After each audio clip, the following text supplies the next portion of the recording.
the newscast of the African diaspora. I'm your anchor, Ochanda, daily bringing you the top stories from Africa and the Caribbean. Let's take a look at today's news on Saturday, May 27, 2023. We go to Ethiopia, where dozens have been injured and killed on a police crackdown against protests. In Addis Ababa, at least 2 civilians were killed yesterday, and more than 40 people, including police officers and different police backup forces, suffered minor and serious injuries during a police crackdown against Muslim protesters. Around the Grand Anwar Mosque in the capital Addis Ababa on Friday afternoon, protests broke out after prayer services in the Muslim community against the demolition of masjids in the newly formed Shagar city, which is formerly known as Oromia Special Zone surrounding Infinite. The protesters demanded an end to the demolition of masjids.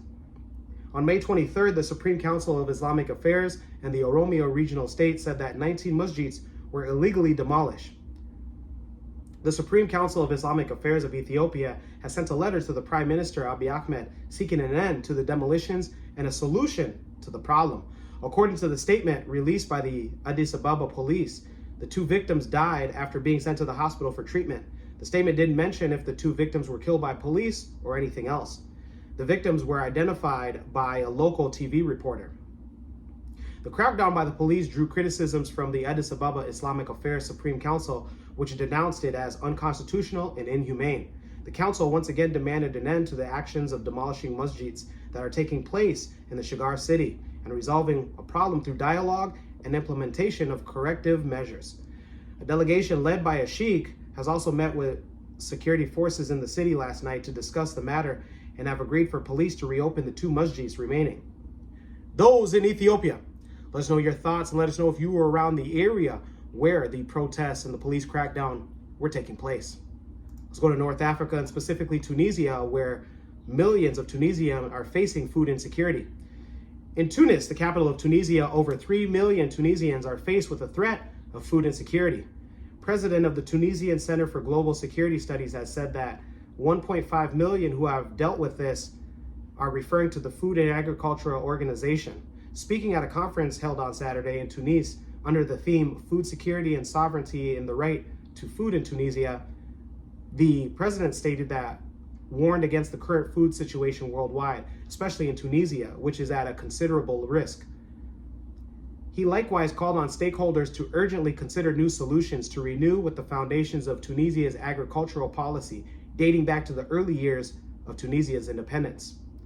In this respect, he reminded of the changes in the agricultural situation due to climate change, which has resulted in a major water shortage in the country.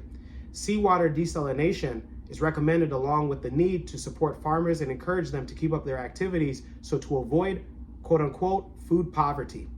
We are now witnessing the emergence of a new world following the Russia-Ukraine war, in which countries are suffering from food insecurity and having to align their policies with those of major wheat-producing countries. To avoid such measures, the president has called on focusing agriculture more in Tunisian economic situations. Those in Tunisia, let us know if in fact you are one of the individuals that are suffering from food insecurity. We want to hear directly from you. Let's go to South Africa, and specifically Botswana, where the president is launching another attack against a diamond mining company. Botswana's president, Masisi, has again criticized the 54-year-old partnership with the worldwide leader of diamond producers called De Beers, saying his country will not back down on demands from an improved deal. Under the current arrangement, due to expire next month in June, Botswana gets 25% of rough diamonds mined under its partnership with De Beers, and the company gets the rest. Negotiations are in a renewal pact in which Botswana is seeking a higher stake of the profits. The stones are mined by a diamond company called Debswana, which are the 2 partners that own equal shares. Botswana provides De Beers with 70% of its rough diamonds. Since February, President Masisi has rammed up pressure on the diamond giant. Speaking in a town northeast of the capital, Gaborone, he did not mince words. He is quoted as saying, "This is not about until death do us part." He hinted that it is whether we accept the situation as it is and continue getting leftovers, or alternatively, we dig in. No matter how tough it is, we demand what is ours, even if we lose through litigation. No comment can be obtained from the company, De Beers, The company has previously indicated that it was a confident deal and it felt like it would be cheated out. With Botswana due to its hold as general election next year, Masisi said he'd be willing to lose over this sensitive issue. He stated, "I am not scared. Yes, we are politicians and always lobbying for votes, but if it means losing as a result of this issue, let it be." The current negotiations began back in 2018 and were supposed to end in 2021, but were extended all the way up until June 30th, 2023 because of the global COVID-19 pandemic. Masisi said involvement in the value chain could earn Botswana nearly $100 billion each year, which is why it wants a better deal with the diamond mining company. The president said that he finds it strange that there is a deadlock in negotiations. The matter is referred to courts in England for arbitration. People cannot do what they want with our diamonds, leaving us in poverty, he said. Yet they get rich. The $7 billion that we get, yet we can get close to $100 million. No. Masisi said that if Botswana reached a favorable deal, poverty in the country will be eradicated within the blink of an eye. Those in Botswana will let us know if you share the president's thoughts about a new constructive deal giving Botswana its better percentage of diamond mining. Let's go back to East Africa and Kenya, where the president has said that free Wi-Fi will boost e-commerce and job creation. Kenyan President William Ruto has said that a micro, small, medium-sized enterprises to engage in e-commerce. The president said that free wireless network will give young Kenyans the opportunity to explore online job opportunities. He said there are millions of online opportunities that our youth can exploit. He spoke during the Madaraka Days Festival, and he launched the Embu University free Wi-Fi. Those in Kenya, let us know if you share the same thoughts and resonance with the president about free Wi-Fi and how it can boost e-commerce and create new jobs. Let's go to the Caribbean and end it there. In the British Virgin Islands, staff shortages are forcing airports to close. Airports across the British Virgin Islands resumed normal operations today after their service was disrupted on Friday due to a staff shortage at air control towers. The chairman of the board of directors for aviation in the British Virgin Islands apologized for the inconvenience. The authority added that it has started to recruit drive to increase manpower within the air traffic control unit. Meanwhile, the Minister of Communications and Works joined the official in apologizing to travelers whose plans were disrupted. He said the ministry is continuing to work with the British Virgin Islands Airport Authority to ensure smooth operations at the territory's airport continue. He added, "We are indeed blessed with a team of air traffic controls that are dedicated, passionate, and fully committed to their careers and the stability to growth the Virgin Islands economy." Those in the British Virgin Islands, let us know if you in fact were affected or if you are any of the travelers that were going to go and for some odd reason you had flights interrupted.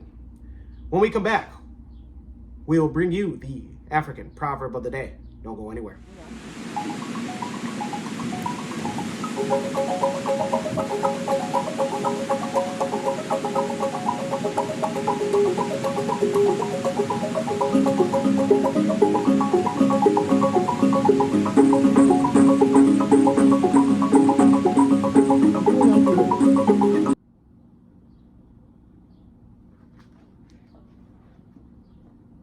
Oh, hey, didn't even see you there. I'm Ochanda with Kush News, exclusively on Kush Convos TV.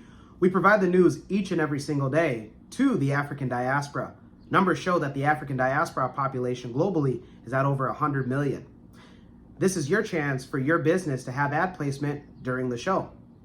We offer different ad packages. And once again, we provide the news each and every single day. When your dad has a problem with his glass eye, we provide the news. When your best friend has brought over her kids so she can go out, we provide the news. When your cousin has came over, used the bathroom, and now the toilet is clogged, we provide the news. I'm Ochanda at Kush News. Reach on out to the email address below. Welcome back.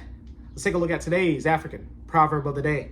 And it comes to us from no particular African nation and or ethnic group. And it reads, "Being treated like a human is not too much to ask for.